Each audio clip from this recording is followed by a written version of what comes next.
ఈ రోజుల్లో చాలా మంది నుంచి వినబడుతున్నమాట, నాకేమి,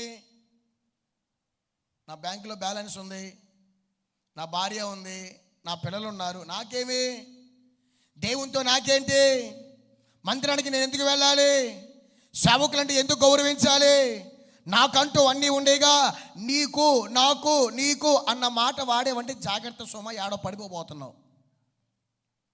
బీ కేర్ఫుల్.